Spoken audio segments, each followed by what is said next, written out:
ఓపీలో వచ్చే పేషెంట్స్ అవ్వచ్చు, ఎమర్జెన్సీలో వచ్చే పేషెంట్స్ అవ్వచ్చు, దే థింక్ ఏదైనా ఛాతీలో డిస్కంఫర్ట్ వచ్చినప్పుడు కానీ, ఇంకా ఛాతీలో నొప్పి వచ్చినప్పుడు కానీ వాళ్ళు ఒకటే ఆలోచిస్తూ ఉంటారు, గ్యాస్ ట్రబుల్ అయి ఉంటుంది అని నెగ్లెక్ట్ చేస్తూ ఉంటారు. సో ఏదైనా patients, most of the patients they will come, అంటే హార్ట్ అటాక్ అయ్యి గంటలు గడిచిపోయి డ్యామేజ్, హార్ట్ పంపింగ్ వీక్ అయిపోయి అప్పుడు చాలామంది వస్తూ ఉంటారు. ఏంటి అని అడిగితే లైక్ మిడ్ నైట్ సార్ నాకు గ్యాస్ పట్టుకుంది, అందుకని ఈనో తాగాము, ట్యాబ్లెట్ వేసుకున్నాము అని అంటుంటారు. So there is no point like thinking it's a gas trouble in like odd conditions, odd టైమ్స్లో మిద్దరాత్రుల్లో తెల్లవారుజామున ఇట్లా గ్యాస్ రావడము. So they are getting మిస్లీడెడ్ by gastritis and so many people are losing lives. So we should not neglect any symptom. గుండెకి సంబంధించిన నొప్పి ఏ విధంగా ఉంటుందంటే చిన్ నుంచి అంబలికస్ మధ్యలో ఎక్కడొచ్చినా కానీ మనము నెగ్లెక్ట్ చేయకుండా ఉండాలి. 1. Second thing, left arm pain రావడము.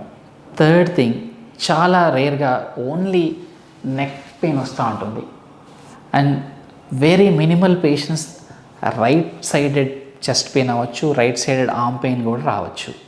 And one more thing is upper back pain కూడా వచ్చేదానికి ఛాన్స్ ఉంది. అండ్ సెకండ్ థింగ్ ఈజ్ కొన్ని హార్ట్ అటాక్స్లో సింకోప్ వస్తుంది, అంటే స్పృహ తప్పి పడిపోవడం కూడా ఒక గుండె వ్యాధి లక్షణం. అండ్ వన్ మోర్ థింగ్, ఆయాసం, పడుకోలేకపోవడం, కొంచెం ఒక 10 అడుగులు వేస్తేనే ఆయాసం రావడం, నిలబడాల్సిన పరిస్థితి రావడం, లేదా రాత్రిపూట పడుకోలేకపోవడం, ఎక్కువ చెమటలు పట్టడం. నేను 10 అడుగులు వేయంగానే నాకు చెమటలు వచ్చేస్తున్నాయి డాక్టర్ గారు, మేము నిల్చుకోవాల్సి వస్తుంది అని అంటుంటారు. సో అది కూడా ఒక గుండె సంబంధిత వ్యాధి లక్షణమే. Most of the heart problems simple doctor consultation అయ్యి ఒక ఈసీజీ తీయడం వల్ల చాలా మటుకు మనము ఈ వ్యాధిని తొందరగా మనము కనుక్కోవడము, దానికి సంబంధించిన ట్రీట్మెంట్ తీసుకొని బెనిఫిట్ పొందడం చాలా ఇంపార్టెంట్. ఎంత అర్లీగా మనము డాక్టర్ని అటెండ్ అవ్వాలి అనేది చాలా ఇంపార్టెంట్. చాలామంది పేషెంట్స్ ఓపీ బేసిస్లో డాక్టర్ గారు నాకు గుచ్చినట్టుంది, ఒక సెకండ్ ఉంటుంది, ఒక 2-3 సెకండ్లు ఉంటుంది, తర్వాత పోతుంది, ఆగాగు సెకండ్స్లో వస్తుంది అని. ఏదైనా గుండెకు సంబంధిత నొప్పి ఏ విధంగా ఉంటుందంటే అది ఒక సెకండ్లలోనో 2-3 సెకండ్లలోనో వచ్చిపోయేది కాదు.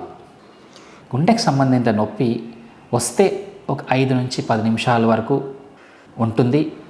ఏ విధంగా తగ్గుతుందో, ఒక రెస్ట్ తీసుకోవడం అవ్వచ్చు, లేదా ట్యాబ్లెట్ వేసుకుంటేనే అది తగ్గుముఖం పడుతుంది. లేదు అది కంటిన్యూస్గా పెరుగుతోంది, తగ్గట్లేదు అనే సిచ్యువేషన్ ఉన్నప్పుడు that is the point you have to rush to consult a doctor. Time is very very important.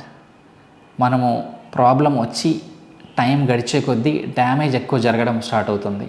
And sometimes we may lose our lives and sometimes we may have to leave with like damaged heart.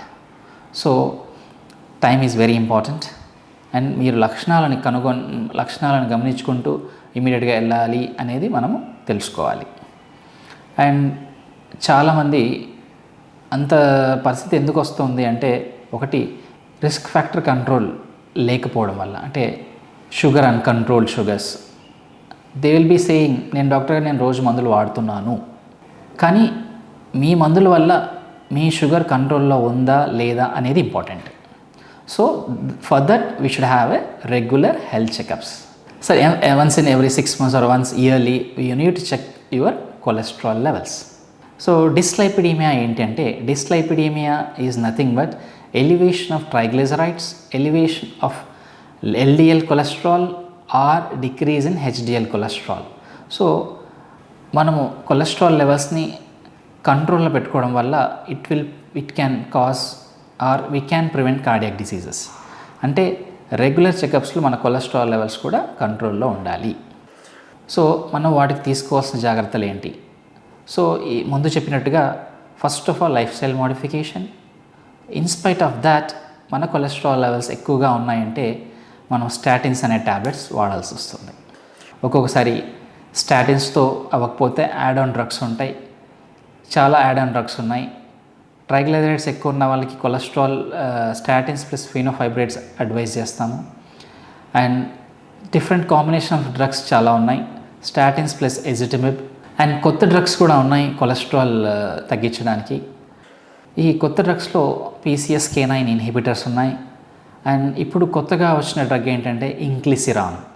So ఈ injection వల్ల అంటే ఈ LDL cholesterol ట్యాబ్లెట్స్తో కూడా తగ్గకుండా ఇంకా రావాల్సిన రేంజ్లో కాకుండా ఇంకా హై రేంజ్లో ఉన్న వాళ్ళకి ఇంక్లిసిరాన్ అనే ఇంజెక్షన్ ఇప్పుడు కొత్తగా proven drug ఇంక్లిసిరాన్.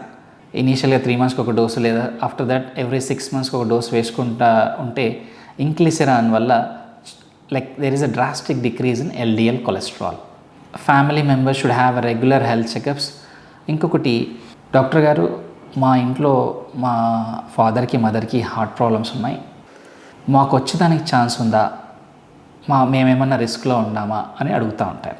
Family history of coronary artery disease ఉంది అని ఎలా చెప్తామంటే, any member in the family males who died of heart diseases less than 55 years of age and females who died of heart diseases less than 65 years of age ఉంటే దాన్ని family history of coronary artery disease అంటామన్నమాట.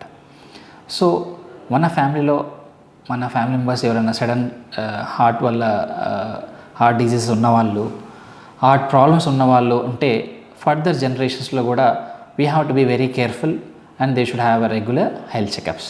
Like వాళ్ళు స్ట్రిక్ట్గా BP, sugar లేదా cholesterol అన్నీ స్ట్రిక్ట్గా manage చేసుకుంటూ regular physical activity and healthy diet, regular sleep and stress free life ఉంటే వాళ్ళకి జబ్బులు రాకుండా ఉండడానికి ఆస్కారం ఎక్కువగా ఉంది.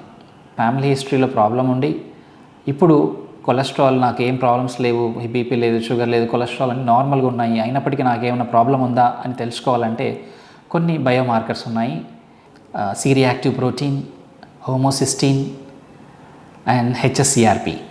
సో వీటిని మనము చెక్ చేసుకున్నట్లయితే if it is more, still we have to be more cautious or more regular health checkups.